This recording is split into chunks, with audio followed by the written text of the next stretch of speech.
seorang anak laki-laki berusia 9 tahun dari sisi lain kota. Semi yang energik dan suka menjelajah hutan di sekitar rumahnya menghilang tanpa jejak.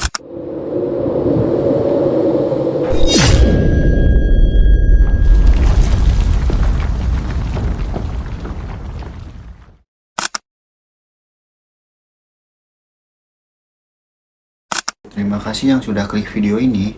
Kali ini gua bakal bercerita tentang misteri hilangnya anak-anak di kota kecil. Langsung aja kita masuk ke ceritanya ya.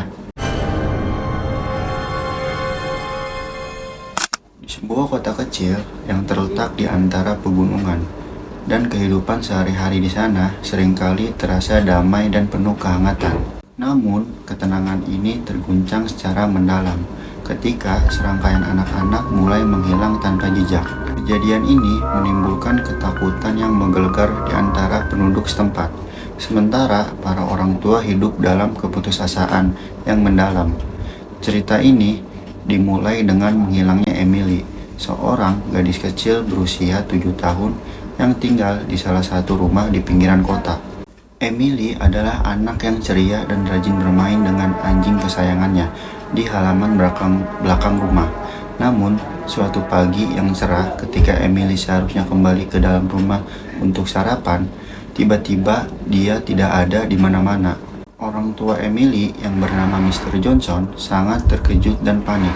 Mereka mencari Emily di sekitar rumah dan lingkungan sekitar. Akan tetapi, tidak ada tanda-tanda keberadaannya Emily, sehingga mereka segera melaporkan kejadian ini kepada polisi. Orang tua Emily segera mengambil tindakan dengan menyusun tim pencarian dan penyelamatan. Selama beberapa hari pertama, pencarian Emily tidak membuahkan hasil. Polisi dan relawan dari kota kecil itu melakukan pencarian yang luas di hutan-hutan di sekitar kota, bahkan mengikuti setiap petunjuk kecil yang mungkin dapat membawa mereka pada Emily. Namun, jejak anak kecil itu menghilang begitu saja, tanpa jejak yang jelas. Pada minggu kedua dari menghilangnya Emily, kejadian yang sama terulang dengan Semi, seorang anak laki-laki berusia 9 tahun dari sisi lain kota. Semi yang energik dan suka menjelajah hutan di sekitar rumahnya menghilang tanpa jejak setelah pergi ke hutan untuk mencari bunga liar untuk ibunya. Orang tua Semi yang bernama Mr. Thompson hancur dan tidak bisa memahami apa yang sedang terjadi. Mereka bergabung dengan orang tua Emily dalam kesedihan yang mendalam, dan bersama-sama mereka mencoba menemukan jejak yang bisa membawa pulang anak-anak mereka yang hilang. Waktu berlalu tanpa adanya perkembangan yang signifikan. Ketegangan dan ketakutan mulai merasuki seluruh kota kecil itu. Penduduk pun mulai curiga satu sama lain, mencari tahu apakah ada yang tahu sesuatu atau ada yang menyembunyikan informasi penting. Semua masyarakat bersatu dalam upaya untuk mencari anak-anak yang hilang. Tetapi semakin hari harapan mereka semakin tipis. Pada minggu ketiga, ketegangan mencapai puncaknya ketika Billy, seorang anak laki-laki berusia 8 tahun dari seberang kota, juga menghilang. Billy adalah anak yang cerdas dan gemar membaca. Tetapi pada suatu pagi saat dia pergi ke perpustakaan di kota itu untuk mengembalikan buku pinjamannya, dia tidak pernah kembali lagi. Billy yang bernama Mr. Roberts putus asa. Mereka berdoa agar anak mereka aman, tetapi juga merasa semakin yakin bahwa ada sesuatu yang sangat tidak beres di kota kecil mereka yang tenang itu. Polisi kota kecil itu bekerja keras menginterogasi setiap orang di sekitar, sehingga mengadakan pengawasan ketat di sekitar kota. Tetapi tidak ada petunjuk yang jelas tentang keberadaan anak-anak yang hilang. Pada saat yang sama, ada spekulasi dan rumor yang mulai menyebar di antara penduduk kota kecil itu. Beberapa mengatakan bahwa mungkin ada orang asing atau pemburu bayangan yang menculik anak-anak itu untuk tujuan yang gelap. Yang lain mempercayai bahwa mungkin ada kekuatan supernatural di kota itu yang terlibat dalam menghilangkan anak-anak itu. Suasana semakin mencekam dan tegang di kota kecil itu, seperti tidak pernah ada sebelumnya. Pada suatu malam yang gelap dan hujan deras, seorang petani tua yang tinggal di pinggiran kota menemukan sesuatu yang mencurigakan di ladangnya saat mencari hewan ternak yang hilang.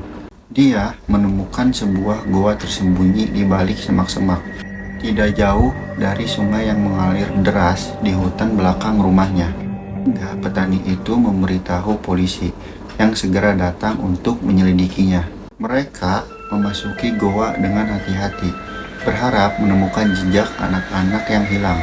Di dalam gua itu ditemukan Emily, Sammy, dan Billy. Ketiganya tampak lemah dan ketakutan, tetapi masih hidup. Mereka menggambarkan bahwa mereka diculik oleh seorang pria bertopeng yang membawa mereka ke gua itu dan meninggalkan mereka di sana tanpa makanan atau air selama beberapa hari. Berita penyelamatan anak-anak itu membawa kelegaan yang besar bagi penduduk kota kecil itu. Orang tua mereka menangis dalam kebahagiaan sambil memeluk anak-anak mereka yang selamat. Namun, misteri tentang siapa yang menculik mereka dan mengapa masih belum terpecahkan. Penduduk kota kecil itu hidup dalam ketakutan bahwa bahaya bisa datang dari tempat yang paling tidak terduga-duga. Bahkan di antara kesunyian dan kedamaian di kota mereka yang damai, hilangnya anak-anak ini menjadi pelajaran berharga bagi kota kecil itu untuk tidak pernah lagi mengabaikan keamanan dan keamanan anak-anak mereka. Meskipun mereka ditemukan selamat, trauma dari pengalaman itu akan terus berdampak pada mereka dan masyarakat kota kecil itu dalam waktu yang lama, sebagai peringatan akan ketidakpastian dan bahaya di kota kecil tersebut yang tampaknya begitu damai. Cerita ini menggambarkan kepanikan, ketakutan, dan upaya pencarian yang putus asa dalam menghadapi hilangnya anak-anak di sebuah kota kecil yang tadinya damai dan tenang. Nah, jadi kurang lebih begitu ceritanya. Buat kalian yang punya cerita misteri atau cerita horor, kirim email yang ada di channel gue ya guys ya.